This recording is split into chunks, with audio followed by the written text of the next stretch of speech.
Hi, Professor and class. This is McNiel. This is my video presentation that narrates my strategic plan.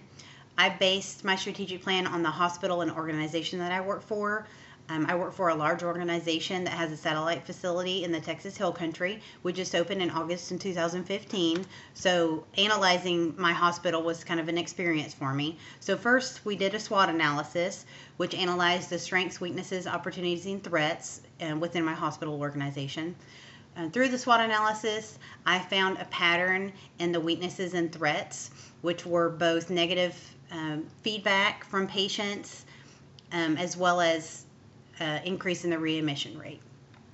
So this led me to develop two different strategic goals. The first goal is to reduce the incidences of patient readmissions to reflect the quality of care that we provide at our hospital, as well as our follow-up care.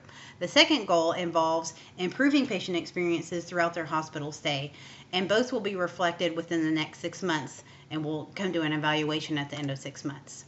So the reason why I selected two goals, although they're independent of one another, I feel that they're linked. Readmissions impacts patient satisfaction as vice versa. Low patient satisfaction and or poor patient engagement during their hospital stay can impact their outcomes and prove to be a factor in their readmission and why they're coming back to the hospital. So through a stakeholder analysis and strategic map development, I was able to brainstorm my strategic plan, and this led to develop a strategy that will improve our organizational value. So through an action plan, there are business tactics that need to be used within our business. The two that I came up with that are most important to this action plan are both operations and information technologies. Operations will have to do with the guidelines of the day-to-day activities. For example, developing new interventions, improving rounding techniques, follow-up strategies for patients, and regarding the IT side is running reports, having IT do data sharing with the rest of the staff, as well as being able to identify high-risk individuals. Collaboration between these two are paramount. It optimizes both education and interventions needed to carry out our strategy, as well as be able to better identify issues and address any concerns that come up during the implementation. So first, with development of management strategies and tactics, I came up with the first strategy that I want to talk about is innovation strategy.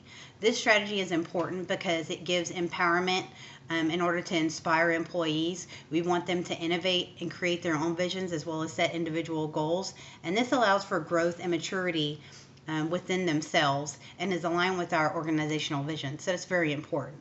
Leadership strategy is also very important, and I selected transformational leadership because it optimizes both creativity and innovation. We want to make sure that we're upholding our organizational vision, and this is a strategy that I wanted to use. So basically, transformational leadership focuses on motivation and follower development, as well as the leaders are engaged with others. We want to establish connections and build a good rapport and team environment. So through leadership strategy is also the communication plan. We want to make sure that we're developing a proper communication plan, and it's key in the strategic process. I decided to integrate 3 important steps within the communication plan in order to assure success. So the first step is creating a sense of awareness, the why and the how. Why are we doing this and how we're going to do this? It's very important to make sure that we're giving that information to our employees. Secondly is building an informed workplace and informed environment. We want to make sure that we are truthful and we're engaged. Lastly is achieve a level of commitment. And this is from the top tier all the way down to the frontline employees. This involves leadership, managers, house supervisors, charge nurses, to quality management, IT techs, to clinical staff. We all want to make sure that we are achieving a level of commitment and we understand everything in order for this plan to work. So guidelines for communication are very important to follow. I came up with 5. So the first one is speaking with clarity. We want a clear voice but simple voice. We've always heard of the keep it simple, stupid phrase, which is a good thing to start off with. You want to be simple and have a clear voice as well. Consistency is the second one. Consistency, one voice. We want this organization to have one voice when it comes to a change implementation, which is what we're doing. And this is cascading down from the top tier all the way to the front line. We want one voice that's consistent throughout this process, so everyone's understood and there's no confusion at all. Cascading communication, like I just said, is important from the top to the bottom. We want a clear and committed message. We want a constant flow of communication, which opens communication, creates an open communication environment. We want repetitiveness and relentlessness. We want communication and make that very important throughout this process. And lastly, the right context and credibility. We want to assure that the employees receive and perceive information that is truthful and that the communication is truthful. We want to be able to combat any fears and address any concerns, and that's why this is very important.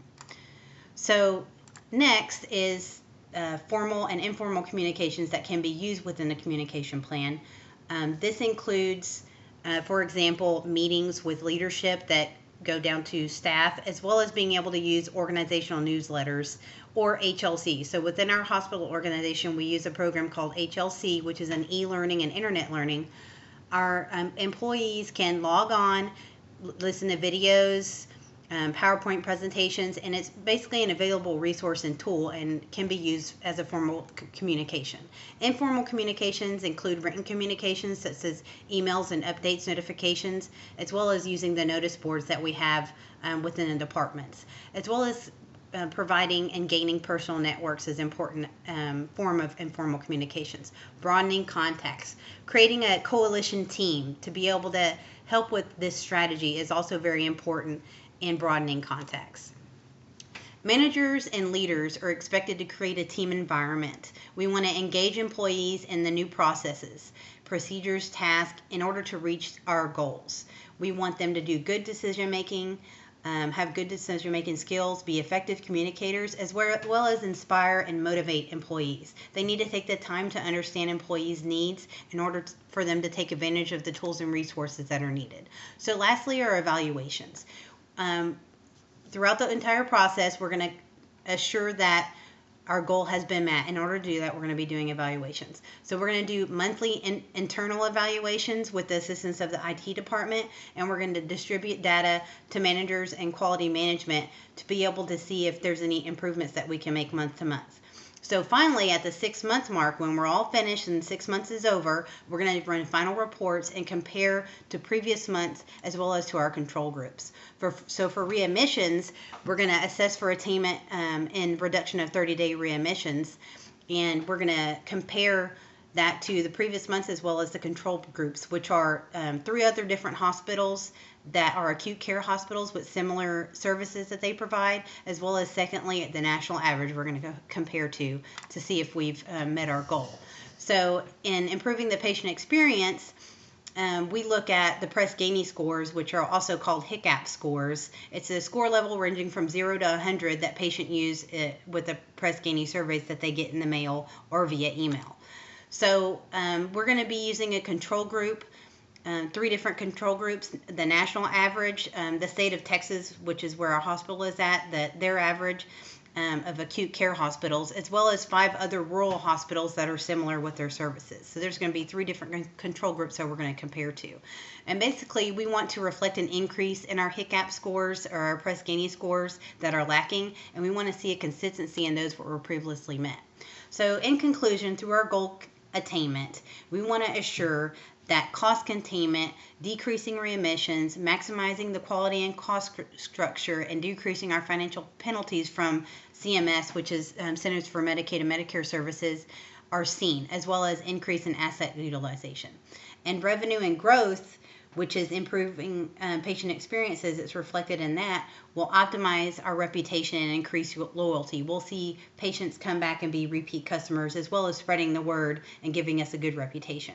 With both this cost containment and revenue growth strategies, it will increase our organizational value and we will be able to better serve the community. Thank you very much.